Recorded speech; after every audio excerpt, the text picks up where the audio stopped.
I cremated my son 29 years ago. His name was Ryan. He was 7 years old when he disappeared from our backyard in Denver on a Saturday afternoon in June of 1995. They found his body 3 weeks later in a ravine 40 miles north of the city. I identified what was left of him at the county morgue. I was 33 years old, and I had to tell my wife that our only child was gone. 3 nights ago, my phone rang at 11:47. I know the exact time because I was staring at the clock, unable to sleep like most nights. The number showed an Arizona area code. I almost let it go to voicemail. At 62, you learn that late-night calls bring bad news. But something made me answer. Maybe the same instinct that used to wake me when Ryan had bad dreams. Hello? There was silence on the other end. Then breathing, slow and deliberate like someone gathering courage. Is this Michael? Michael Brennan? The voice was male, uncertain, with a slight Western accent I couldn't place. Who's asking? I don't know how to say this. A pause. My name is Ryan Castellano. I'm 36 years old. I live in Phoenix. And 3 months ago, I took one of those ancestry DNA tests because my wife wanted to know about our family medical history. I sat up in bed, my heart suddenly hammering. I got a message last week, he continued, from someone listed as a close family match. 99% probability. A woman named Jennifer Brennan. Your daughter. I don't have a daughter, I said, my voice coming out harsh. And my son died in 1995. So whatever scam this is, I know about Ryan Brennan, he interrupted. I've been researching for 3 months. The missing child report from June 17th, 1995. The search. The memorial service at St. Catherine's Church. I've read everything. My hands started shaking. Then you know he's dead. Someone's playing a sick joke on you. Mr. Brennan, I have a birthmark on my left shoulder blade. It looks like a crescent moon, and I have a scar on my right knee from when I fell off a swing when I was 4. My earliest memory is a blue house with a tire swing in the backyard and someone singing Blackbird by the Beatles while making breakfast. The phone slipped from my hand. I scrambled to pick it up. We had a blue house. Ryan had a tire swing, and I used to sing that song every Sunday morning when I made pancakes. Ryan had both those marks. The birthmark, the scar from that swing incident that needed 6 stitches. That's not possible, I whispered. I identified his body. I saw him. I know. I read the police report. They found remains in Berthoud Pass, severely decomposed, scattered by animals. They matched clothing, an approximate age, and build. How did you get the police report? I'm a lawyer, Mr. Brennan. I know how to file requests. I've spent 3 months trying to understand this, because I was told my entire life that I was abandoned at a fire station in Albuquerque when I was 7. No ID, no name, no memory of anything before that day. I was in the foster system for 3 years before the Castellanos adopted me. I couldn't breathe. The room was tilting. Where are you right now? I asked. My apartment in Phoenix. I'm looking at a photo of Ryan Brennan from his school picture. Spring 1995, first grade. Mr. Brennan, I found this photo in the Denver Post archives, and I see my face. I see my son's face. He has my eyes. My wife says I have the same smile. You have a son? 2. Marcus is 5. Leo is 3. Mr. Brennan, I need to know if this is real. If there's any possibility, give me your address, I said, already getting out of bed. I'm driving to Phoenix. I'll leave in an hour. It's a 12-hour drive. I don't care. Give me the address. He did. I wrote it on the back of an envelope with shaking hands. Mr. Brennan, he said quietly, I understand if you don't want to do this, if it's too painful, but I've been looking for who I am my whole life.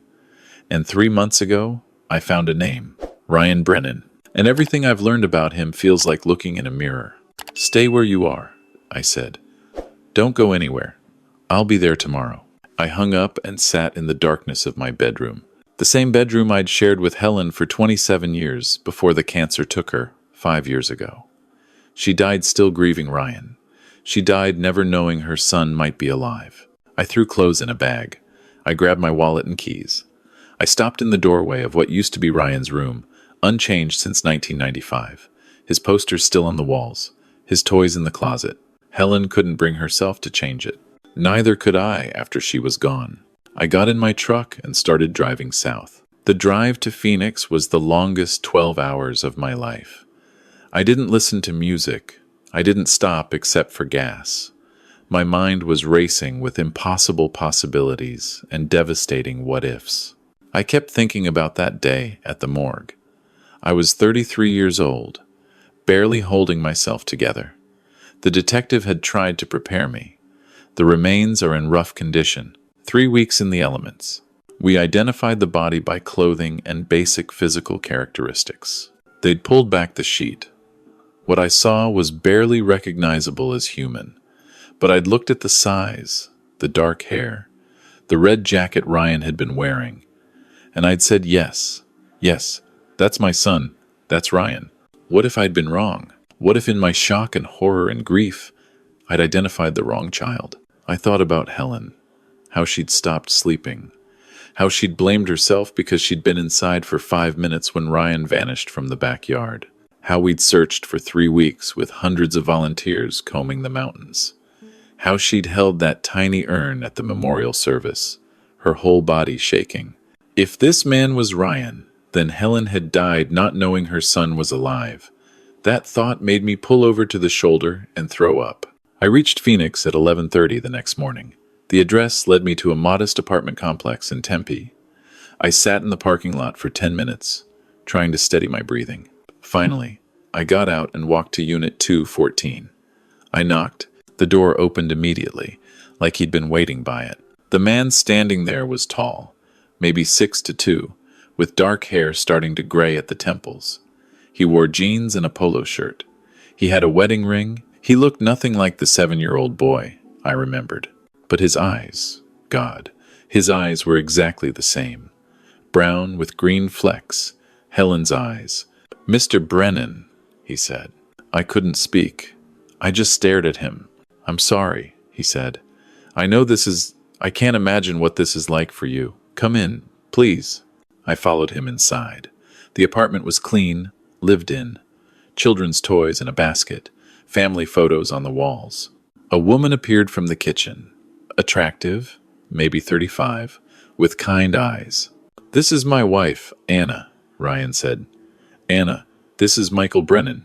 She looked at me with sympathy and something else. Nervousness, maybe. "Would you like some coffee?" I nodded, not trusting my voice. We sat in the living room. Ryan sat across from me, leaning forward with his hands clasped. "I don't remember you," he said quietly. "I don't remember being Ryan. My earliest clear memory is waking up at a hospital in Albuquerque.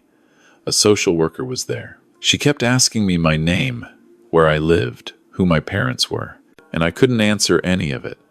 Just blank. What year was this? They told me it was August 1995. 2 months after Ryan Brennan disappeared. I was found outside a fire station at 3 in the morning. No ID, no shoes, wearing clothes too big for me. I had bruises, old ones, healing, and I had a head injury. A concussion, they said, but no recent trauma. Like whatever happened to me had been weeks before. Anna brought coffee. Her hands were shaking as she set down the cups. "The doctors ran tests," Ryan continued. "No hits on missing children databases. They took my photo, sent it around. Nothing. It was like I didn't exist. After 3 months in the hospital and temporary foster care, they gave me a name. Ryan, actually. The nurse who found me called me that because she said I looked like a Ryan. Different last name, though. Ryan Cooper. That's what my foster family called me." "You don't remember anything from before?" "Fragments. Dreams, maybe. A blue house, a swing, someone singing, a woman with blonde hair crying. I used to draw pictures of her when I was young. The counselors thought it was an invented memory, a coping mechanism." "Your mother had blonde hair," I said. My voice cracked. "She used to cry every time she dropped you at school because she missed you." His face changed. Something flickered in his eyes. "I need to know for sure," I said. "I need definitive proof." He nodded. I already found a DNA testing facility. We can go today. They can have results in 48 hours. I stood up. Let's go now. The testing center was 15 minutes away. We barely spoke during the drive. In the facility, a technician took cheek swabs from both of us, filled out paperwork. I paid for expedited processing. Results by Friday evening, she said cheerfully, unaware she was potentially rewriting my entire life. Back at his apartment, Ryan showed me documentation. His ancestry DNA results showing a close family match to Jennifer Brennan. I stared at that name. Who is she? Ryan asked. Your mother's younger sister, I said. She lives in Oregon. We haven't spoken in years. The grief, it drove a wedge in the family. Everyone blamed themselves in different ways. He nodded slowly. That's how I found you. She'd taken a DNA test 2 years ago for fun. When I got flagged as a match, I sent her a message. She called me immediately. She said she had a nephew who died in 1995. But the DNA doesn't lie. She gave me your contact information. I need to call her, I said. She's flying in tomorrow, Ryan said. She wants to meet me, to see if he stopped. She said, I have her sister's eyes. I felt tears starting. You do. You have your mother's eyes exactly. That night, I stayed in a hotel near his apartment. I couldn't sleep. I kept staring at the ceiling, thinking about Helen, thinking about what this meant. At 2 a.m, I called Jennifer. She answered on the first ring. Michael? Why didn't you tell me? I asked. I got the notification 4 days ago. I didn't know what to think. I spent 3 days researching, comparing photos. Michael, his baby picture, the one from the DNA site, it could be Ryan, but I was terrified of hurting you with false hope. He has Helen's eyes, Jen. She was crying. Oh God, Michael, what if it's real? The DNA test results come Friday. But Jen, I know. I looked at him, and I know. That's my son. Helen died thinking. I know, I said. I know. We both cried on the phone. For Helen, for the 29 years lost, for everything. Jennifer arrived Thursday afternoon. I met her at Ryan's apartment. When she saw him, she stopped in the doorway. Her hand went to her mouth. You look exactly like Helen's father, she whispered. The photos from when he was young, the same face shape, the same. She started crying. Ryan looked uncomfortable, uncertain, this stranger crying over him. I'm sorry, Jennifer said, wiping her eyes. This is overwhelming. We sat together, the three of us, and Jennifer showed Ryan photos on her phone. Helen as a child, Helen and me at our wedding, Helen pregnant, Helen holding newborn Ryan. That's my face, Ryan said quietly, looking at a photo of himself at 2 years old. I've seen that face in my sons. I always wondered where they got that smile. I thought maybe from Anna's family. Anna brought out their photo albums. We looked at pictures of Ryan's life, the life we'd missed. First day of school, but not his first day. High school, graduation, college, his wedding day, Marcus and Leo as babies. I looked at a photo of Ryan in a cap and gown. University of Arizona? Full scholarship, he said. I studied law, passed the bar 5 years ago. I work in family law now. Adoption cases, custody disputes. I think maybe because of my own story, wanting to help kids who are lost in the system. I thought about all the milestones I'd missed. His first day of high school, learning to drive, first girlfriend, college applications, his wedding, the birth of my grandchildren. Tell me about my mother, Ryan said suddenly. Please, I want to know who she was. So I told him about Helen Martinez, who I'd met in college, how she loved gardening and terrible horror movies and sang off-key in the car, how she wanted to be a teacher but stayed home with Ryan because she couldn't bear to miss a moment of his childhood, how she blamed herself every single day after he disappeared, how the grief consumed her until the cancer came and took her 5 years ago. She never stopped looking for you, I said. Even after the funeral, she'd see a dark-haired boy at the grocery store and follow him, just to check, just in case. She died still hoping somehow you'd come back. Ryan was crying silently. Anna had her hand on his shoulder. I'm sorry, he said. I'm so sorry. You have nothing to be sorry for, Jennifer said firmly. Nothing about this is your fault. Friday evening, my phone rang at 6:15. The DNA testing center. Mr. Brennan, we have your results.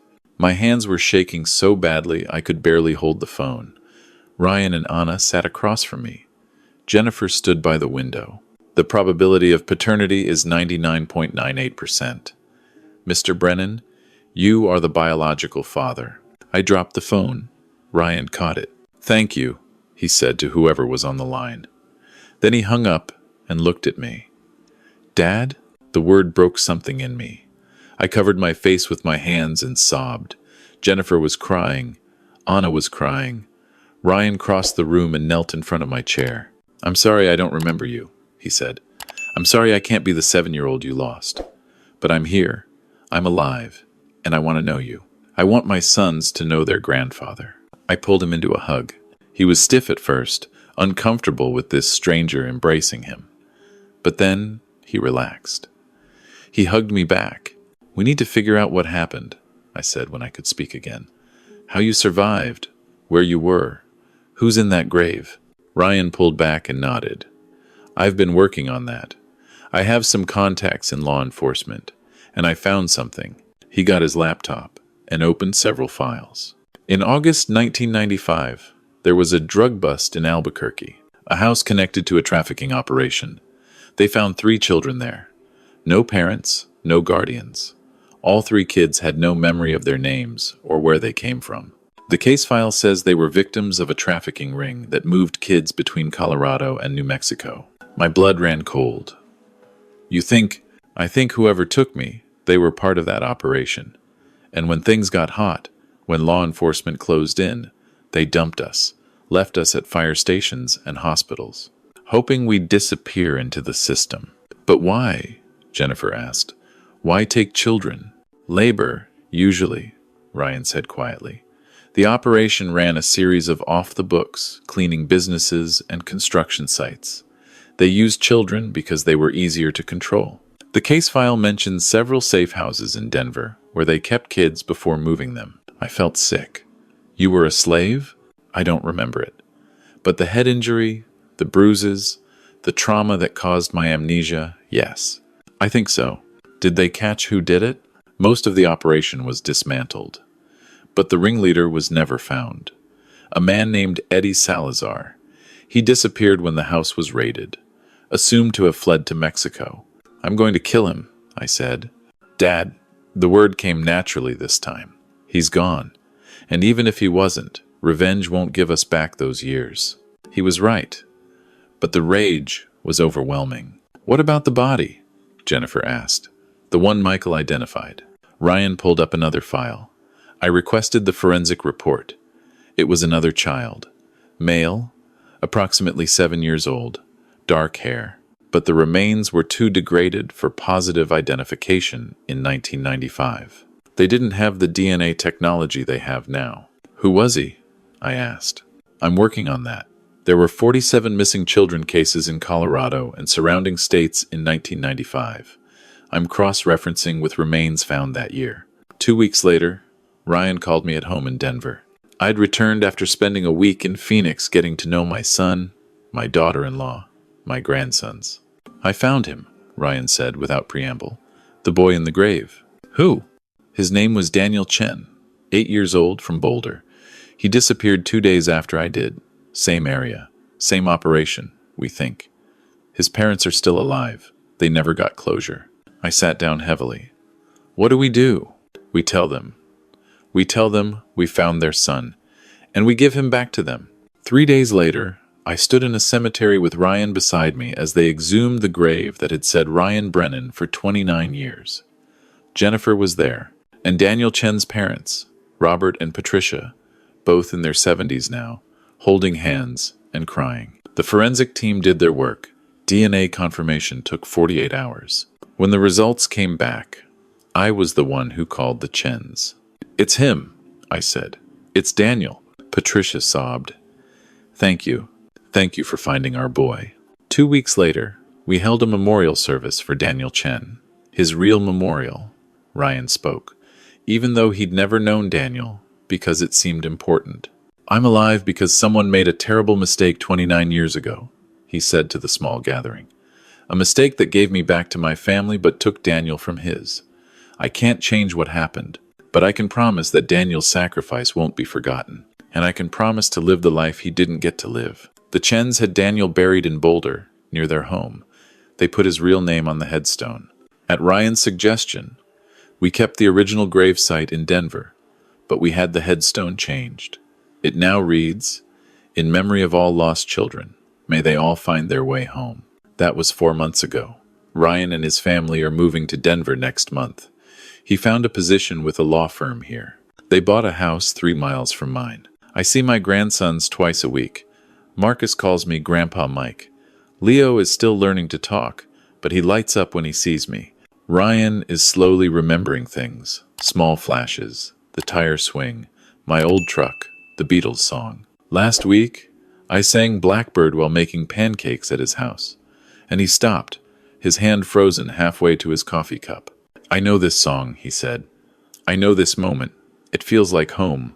He doesn't call me Dad yet, not regularly. Usually it's Michael. But sometimes, when he's not thinking about it, the word slips out. And each time it does, I feel like I've been given a gift. Anna told me last week that she's pregnant, a girl. They're naming her Helen. I called Jennifer and told her. We both cried on the phone. Again. We do that a lot these days. Yesterday, Ryan and I went to Helen's grave. I visit once a week, have for 5 years. He'd never been. We stood in front of the headstone. Helen Martinez Brennan, beloved wife and mother. "I wish I remembered her," Ryan said quietly. "She would have loved the man you became," I said. "She would have been so proud." "Do you think she knows? Wherever she is?"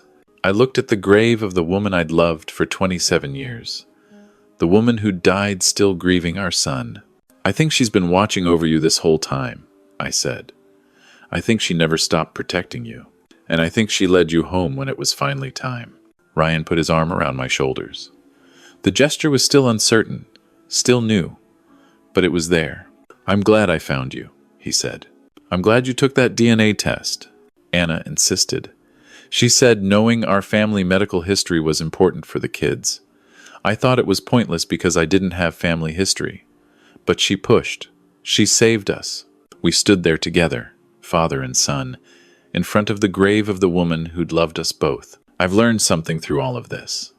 I've learned that hope isn't foolish, even when it seems impossible. I've learned that grief doesn't work the way you think it does. You can grieve someone who's alive. You can grieve the time you lost, even as you celebrate the time you've gained. I spent 29 years grieving my son. Now, he's here. But I still feel the loss of the 7-year-old who disappeared. I still grieve for the childhood he didn't have with us. I still grieve that Helen never knew. But I'm also grateful, because against impossible odds, my son survived. He built a good life. He found love. He has children of his own. And now, by some miracle, I get to be part of that life. Ryan asked me the other day if I blamed myself for identifying the wrong body. Every day, I told him honestly. "Don't," he said. "You were 33. You'd just lost your son. You did the best you could, and if you hadn't identified someone, if they'd kept looking, they might have found me in that operation. They might have found me before I was dumped at that fire station. And then I might never have been adopted. I might never have met Anna. I might never have had Marcus and Leo." He's right. I know he's right. But forgiveness is hard. Still, I'm trying. I'm trying to let go of the guilt. I'm trying to accept that sometimes terrible things happen and we can only control what we do next. What I do next is show up. I show up for Sunday dinners. I show up for Marcus's soccer games. I show up when Ryan calls and says he needs help moving furniture or wants advice on a case. I show up because I missed 29 years, and I won't miss another day. Last weekend, Ryan brought Marcus and Leo to my house. We set up the old tire swing in the backyard, the one I'd taken down after Ryan disappeared because I couldn't stand to look at it. But I'd kept it in the garage all these years. Marcus climbed on immediately. "Push me, Grandpa Mike. Push me high." I pushed him, watching him laugh and kick his legs. He looked so much like Ryan at that age. Ryan stood beside me, watching his son. "I think I remember this," he said softly. "The feeling, flying through the air, being completely safe because you were right there." "You were always safe with me," I said. "Even when I didn't know where you were, even when I thought you were gone, I never stopped looking. Part of me never stopped waiting for you to come home." He looked at me, and for the first time since I'd found him, I saw recognition in his eyes. Not memory exactly, but something deeper, connection. "I'm home now," he said. And he was. My son was home. It's not a perfect ending. There are still gaps in his memory that may never be filled. There's still pain from the years we lost. There's still grief for Helen, who should be here for this. There's still anger at the people who stole my son and traumatized him so badly his mind had to forget in order to survive. But there's also joy. There's also gratitude. There's also the sound of my grandson's laughter in my backyard. There's also Sunday dinners with my son. And there's also hope. Hope that each day brings him closer to remembering. Hope that we'll have many years ahead to build new memories. Hope that the lost years, while they can't be recovered, can somehow be redeemed by the years we have now. Last night, Marcus asked me to tell him a story before bed. Ryan and Ana were there, sitting on the edge of Marcus's bed. "Tell me about when Daddy was little," Marcus said. I looked at Ryan. He nodded. So I told Marcus about a little boy named Ryan, who loved superheroes and dinosaurs, who was afraid of the dark until we put glow-in-the-dark stars on his ceiling, who made me eat imaginary tea and cookies at his plastic tea set, who asked a million questions and gave the biggest hugs. And as I talked, I saw Ryan's eyes fill with tears. Not because he remembered, but because he was finally learning who he'd been, who he'd always been. When Marcus fell asleep, Ryan walked me to the door. "Thank you," he said, "for not giving up, for identifying that body even though you were wrong. Because if you hadn't, if the case had stayed open, if they'd kept investigating, maybe they would have connected me to the trafficking operation sooner. Maybe I wouldn't have gotten those 3 years with the Castellanos. Maybe I wouldn't be who I am. You're giving me too much credit." "No, Dad." The word came naturally now. "I'm giving you exactly the right amount. You saved me by letting me go. And then you saved me again by welcoming me back." I hugged him. "My son. My miracle." "Welcome home, Ryan," I said. "I'm not going anywhere," he promised. And I believe him, because after 29 years of waiting, after 29 years of grief and guilt and desperate hope, my son came home. That's not just a second chance. That's everything.